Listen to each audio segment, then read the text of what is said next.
E hoje, ao meu lado aqui, Dr. Fernando de Paula Assis. Dr. Fernando, muito obrigado.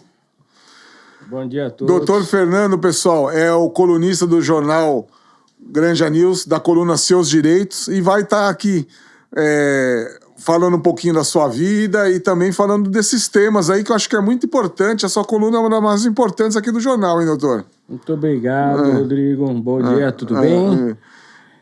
É um prazer estar aqui, é um prazer, eu tenho um prazer muito grande em poder, através da coluna, tentar levar alguma mensagem, alguma esperança, né, para a população que muitas vezes se vê desassistida, né, e às vezes não tem uma orientação, não sabe muito bem que atitude tomar, o que fazer em determinadas situações cotidianas, né? Então eu tento, eventualmente, aqui deixar algum esclarecimento de que existe uma saída, existe uma solução jurídica para buscar os direitos, para eventualmente, se não conseguir, tendo um direito violado, se não conseguir retornar ao status quo ante, que ela pelo menos transforme esse direito em alguma forma de indenização,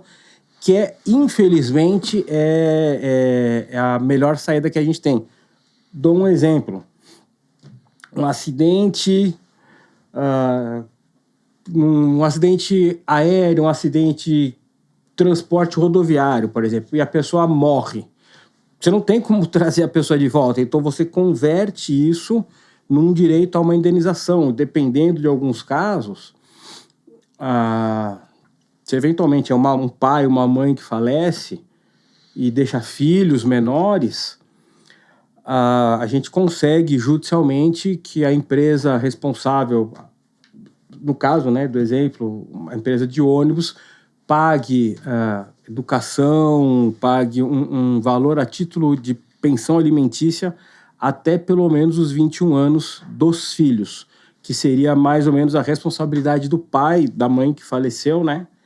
Além de uma indenização pela perda do ente familiar.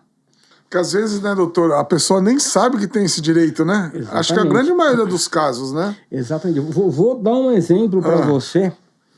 Eu tenho uma cliente que o pai faleceu.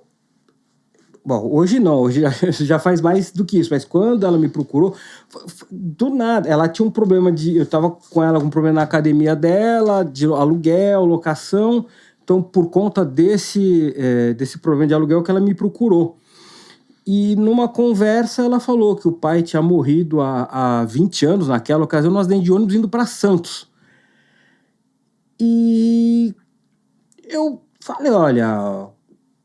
falei para cliente, eu falei, eventualmente a gente consegue alguma indenização. E não é que 20 anos depois eu consegui uma indenização para ela e para os irmãos. A gente tem que prestar atenção no lapso temporal que existe aí a prescrição, né? Não exercer o direito em determinado tempo, você perde o direito de ação. Mas nesse caso específico foi aberta uma ação criminal contra o motorista do ônibus e de acordo com o Código Civil, acho que artigo 205, 204, estabelece que se o prazo, caso seja proposta uma ação criminal, a ação criminal interrompe a prescrição. E o prazo de eventual indenização volta a correr do fim da ação criminal. Então, eu fui analisar e se enquadrava dentro desse caso. Então, a gente conseguiu entrar com a ação e conseguiu uma indenização para os filhos 20 anos depois do pai. Quer dizer, é uma coisa que ela, por exemplo, não tinha ideia que eventualmente tinha direito a isso, né? É muito detalhe, muito estudo a sua profissão, né, doutor Fernando? Muito estudo. A gente não para de estudar.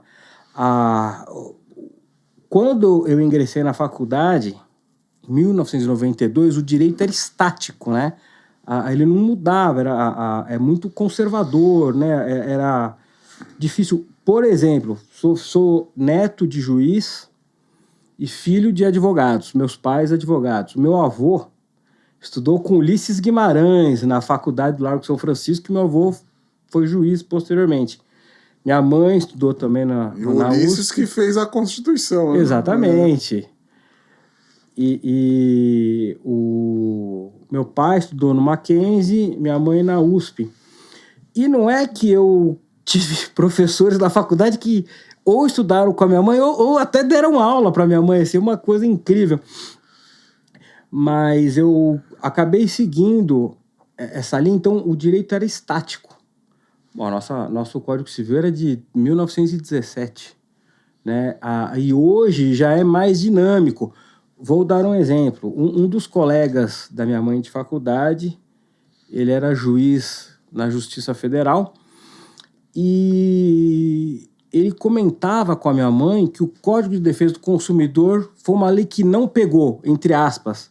Essa lei não pegou. O que quer dizer isso? Quer dizer que os juízes não viam com bons olhos, então eles não aplicavam, eles relutavam um pouco em aplicar o Código de Defesa do Consumidor, então ia sempre para o Código Civil, que já era um Código Civil super defasado.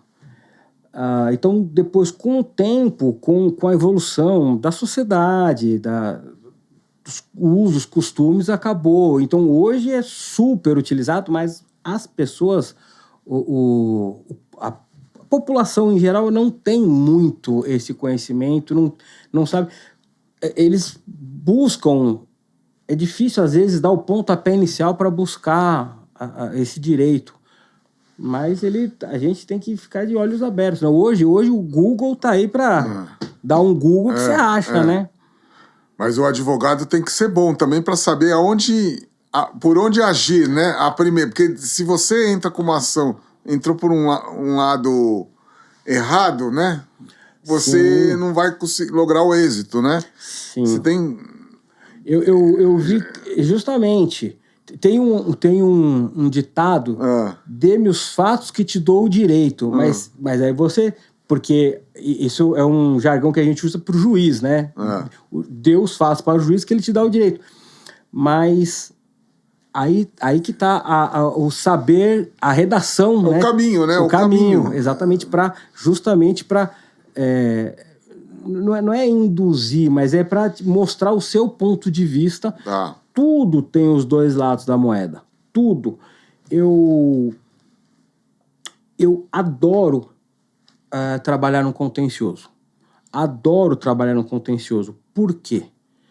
Porque eu gosto muito dessa briga, entre aspas, intelectual, essa luta de ideias, essa luta de histórias, como é que faz aqui, como é que faz ali, e qual que vai prevalecer. É uma briga intelectual, vamos dizer assim. Eu acho muito interessante e faz cada vez mais eu estudar, procurar algumas alternativas cada vez mais. Acho isso. Mas eu agradeço muito, viu? Aliás, o doutor Fernando é também o nosso... o advogado, o escritório dele, juntamente com os demais advogados, que cuida da parte jurídica do jornal Granja News, Alpha Times, né, do Instituto de Pesquisa. Eu sou muito grato ao senhor, hein, doutor? É um prazer, é um prazer. E é isso, a ideia quando surgiu da coluna é deixar o direito mais próximo dos leitores, né? Abrir os olhos, abrir os olhos, Porque não... E a sua coluna, doutor, eu falo que é uma das mais lidas, né? Porque eu sei quando eu vou entregar, doutor Fernando, tal, tem outro. Bom, às vezes o doutor Fernando escreveu muito técnico, tal, tudo. Isso vê que o pessoal tá vendo, né? Graças a Deus, aguçar a curiosidade sobre os direitos, né, da pessoa. Doutor, uma que eu aprendo, você me manda, porque o senhor vê o tema do momento e me manda. Eu não apito em nada, né? Aquele caso do contrato de namoro, hein? Esse aí eu não sabia. Nossa senhora. Então, o contrato de namoro eu sou da época em que namorava, ia ao cinema, né? Eu mandava entregar flores, né, pra namorar. Um cara muito romântico, doutor Fernando. Bom, era na ingenuidade, né? Hoje, a gente tem que tomar cuidado, porque já chegou caso no escritório de cliente homem me procurar e falar, doutor, é o seguinte, eu tava namorando, tal, a gente terminou e tá tudo certo. Mas aí eu já não sei, aí entrar na boa-fé da namorada, né? Mas a troca de WhatsApp, aliás, é prova. É? Tá? As conversas de WhatsApp São provas. servem como prova documental. Uma das provas mais robustas que existe no direito é a prova documental. E ele mostrava a conversa, eventualmente até a namorada induzindo, né? Ah, amor, então quando a gente estiver junto, quando casar, não sei o quê. E o namorado, tudo bem, mas ele levava numa boa. Mas ela foi criando um arcabouço aí. Será que ela não estava sendo instruída? Então, para depois entrar com alguma ação, com algum reconhecimento que criou esperanças, criou expectativas, exatamente buscando uma indenização posteriormente. Então, o contrato de namoro é muito, em alguns casos, né? Aí tem que ver o caso a caso. Caso a caso, né? Para garantir, pega casos de famílias tradicionais, né, de São Paulo, tradicionais, famílias que centenárias, que vêm com patrimônio, com dinheiro, é muito comum. Então, eu sempre instruo a fazer o contrato de namoro, que é para prevenir, num futuro, se o negócio não der certo, para evitar justamente que... Surpresas. Surpresas vêm depois, né? As surpresas vêm depois, com certeza. Não, mas esse tema que o senhor escreveu realmente foi badalado, hein? Eu já fui, já elaborei alguns contratos de namoro, onde estabelece regras, né? Fixa o dia do início do namoro, para estabelecer limites, justamente para balizar, para evitar uma surpresa desagradável no futuro. Divórcio também, né? Olha, eu tô com... Caso de família, assim, particularmente, eu fico muito... O advogado ele tem que ser profissional, né? Ele não pode misturar... emocionalmente, né? Ele não pode se apegar emocionalmente a questões, mas eventualmente você fica sensibilizado, né? Vou dar um exemplo. Eu tenho uma cliente que é curioso porque eu tenho um bom relacionamento, não, eu tenho um bom contato com o pai do filho dela. Eu não o conheço pessoalmente. O meu contato é sempre cobrando. Olha, eu mando um WhatsApp, olha, fulano, tá faltando dos alimentos e tal. E essa cliente, ela cansou de esperar, e o pai fala assim pra mim, mas doutor, mas eu não queria ter filho. Eu pergunto pra ele, bom, então, o que você fez pra evitar que isso acontecesse? Não, mas a culpa não é minha. Como assim a culpa não é minha? Ninguém faz sozinho, né? Ninguém faz sozinho. E eu estou preparando uma ação, é uma ação relativamente recente no direito, novo, 10, 15 anos, é considerado relativamente recente. Se bem com a evolução da internet e tal, isso mudou um pouco. Mas é uma ação de abandono afetivo, que ele não reconhece o filho como filho. Ele marca de visitar, não vai visitar. E eu tenho tudo isso documentado por conversas de WhatsApp. Como eu falei, né? O WhatsApp é uma prova. Então eu estou preparando essa ação para entrar com uma ação de abandono afetivo. As consequências que o filho está sofrendo, que o filho sofre por não ter um pai. Vou dar um exemplo. Dia dos Pais na escola. todos os alunos, os amiguinhos estão com os pais lá. E o menino, cadê seu pai? Isso causa um dano emocional na criança. Isso até molda a personalidade da criança. Sim. Então, estou lá preparando essa ação. Na verdade, desde o ano passado, que a cliente depois... O cara paga os alimentos, o pai, então ela espera um pouco, aí eu falo com ele manda eventualmente um valor a mais, então ela acaba acalmando. Mas eu já falei para ela, esse direito não é seu, o direito é do seu filho. A mesma questão dos alimentos. Eu não quero entrar com a ação de alimentos. Não é você que quer ou não quer, é o seu filho que tem o direito, não é você. Os alimentos são para ele, não para você. Então não é você que decide. Se ele tem essa necessidade, é obrigação do pai. O pai, ele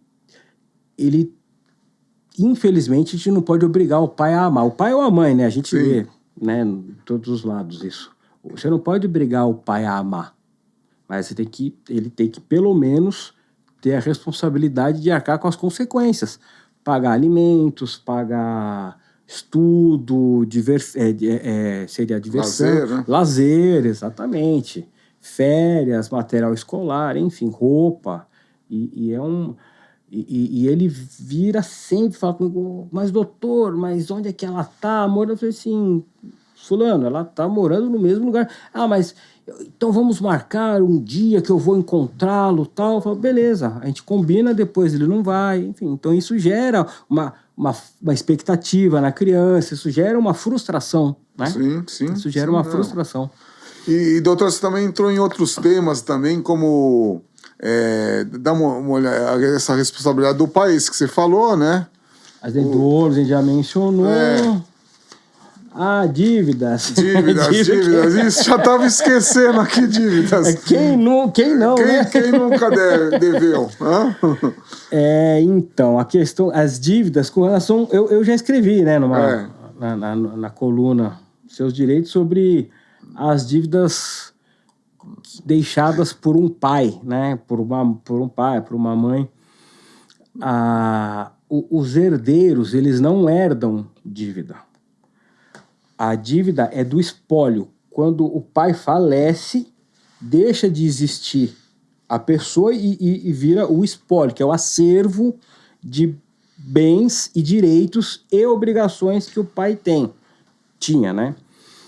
Então, é muito comum a gente... eu só herdei dívida. Não, a gente não herda dívida. A dívida é do espólio. Agora...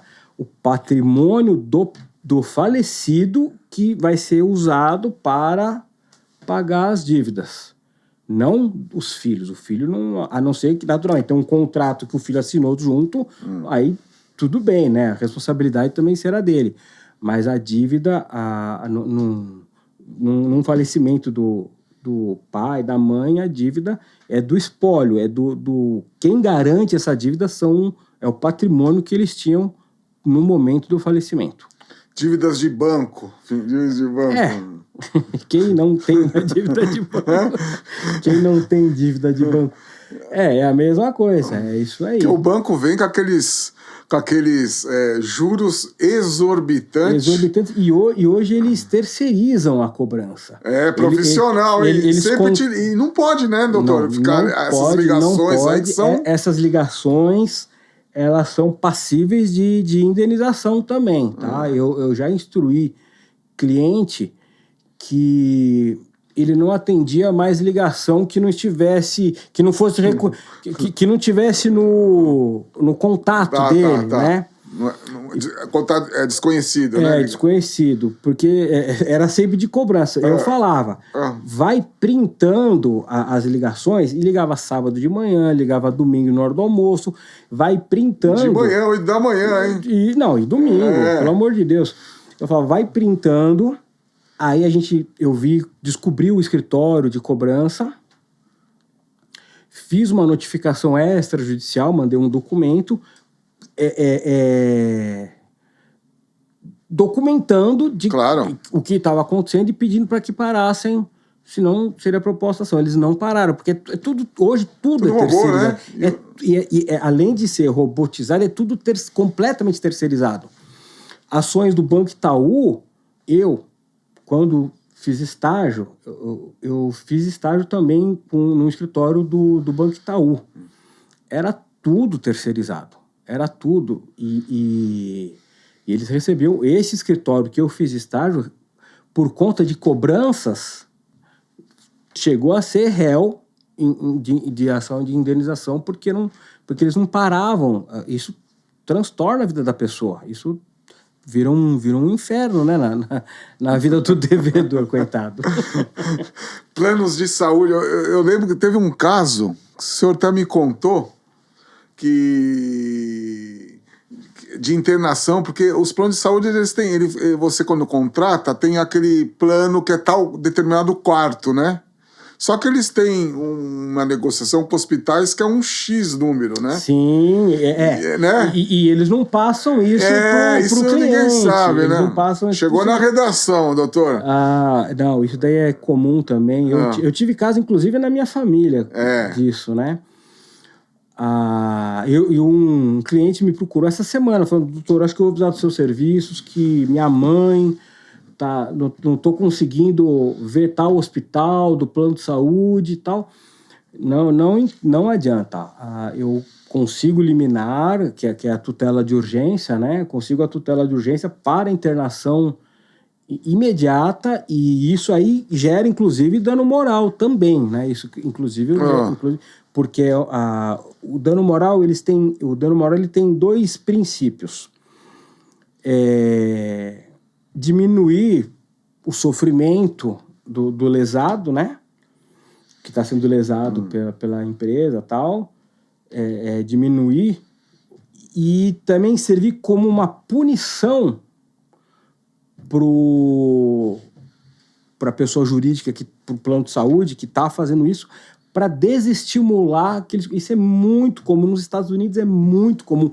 Só que nos Estados Unidos as indenizações são milionárias. Aqui no Brasil, infelizmente, esse caráter punitive damage, infelizmente no Brasil, as indenizações não são dadas, não são condenadas, as empresas em valores altos, porque no Brasil tem a cultura de, mas vai ocorrer um enriquecimento sem causa da pessoa física, do lesado, da pessoa que foi prejudicada. Então, sob esse argumento, eu acho, de um ponto de vista, é válido. Lógico, depende de que lado que você está na demanda, né? Depende do lado que você está na demanda. Mas você, realmente, porque isso vira uma indústria, a indústria da indenização do dano moral. Isso, infelizmente, acontece. Por outro lado, isso também dá acaba beneficiando a empresa.